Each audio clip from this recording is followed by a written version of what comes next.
So in this quick tip, I show you a trick how you can make those triad-based arpeggios or broken chord runs more interesting.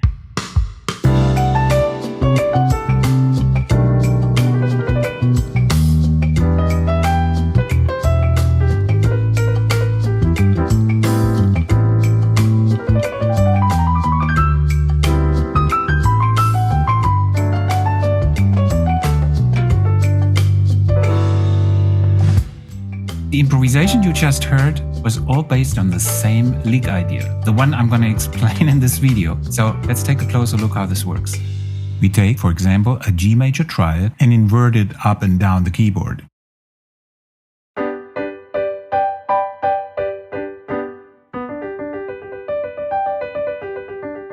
Now here comes the important ingredient. We're going to add a chromatic note somewhere. And this makes things sound a lot more interesting.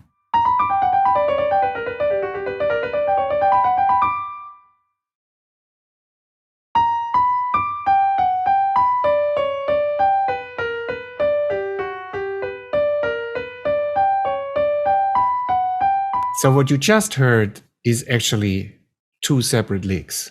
One is going down the keyboard, the other one is going up the keyboard. Now, how do I play the order of the notes? I start with the middle note of the triad, then play the upper note and then the lower note. And then I repeat this going down to the next inversion. And so forth. Now, the special ingredient for this lick I was playing is actually the chromatic note that I mentioned earlier. So I'm placing a chromatic note in front of the first note I'm playing. Now I'm going to do the same thing for the inversion below that one.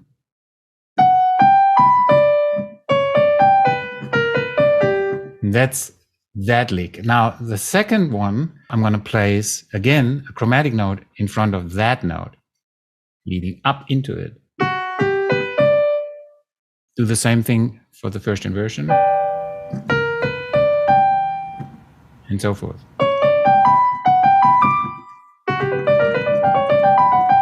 And that's it.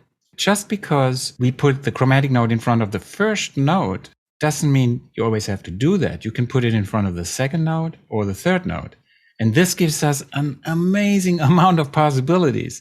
Let me show you. The first system shows you all the different arrangements of the three notes of the G major triad in root position. Now, the first variation below that shows you all the variations with the chromatic note added in front of the first note, and then the second one in front of the second note, and then the third one in front of the third note. So that's an awful lot of possibilities for us. Let me just briefly show you how you can use this. So let's pick this variation. Now I can invert this up and down.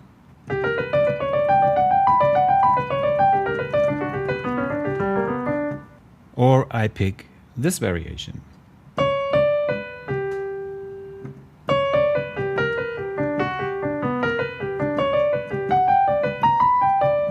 But there's one more super important point to make. When you use these kind of repetitive flicks, rhythm is everything. So let's look at my original little improvisation that you heard at the beginning and check out the rhythm.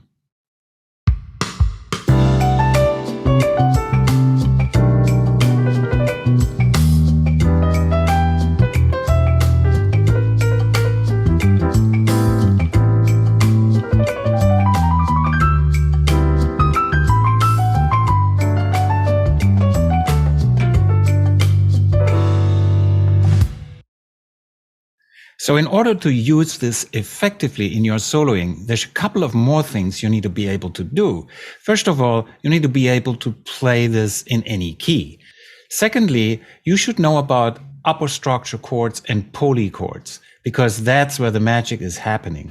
So what I really love about those licks that are based on major triads is that I can apply all my upper structure knowledge to it. For example, I know that a C7 altered chord can be played by using an A flat major triad and a G flat major triad.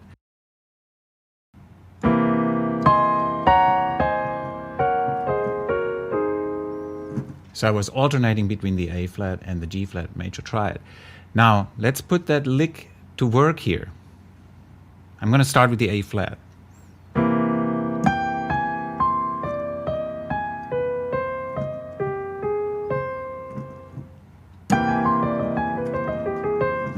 And then I do the same with the G flat. And now I'm doing them back to back.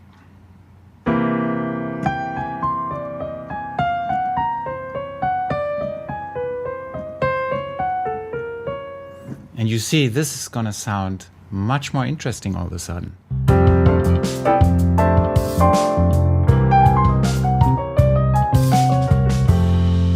Okay, I hope I was able to inspire you to work on this stuff. I think it's awesome. It helped me a lot with my improvisations for sure.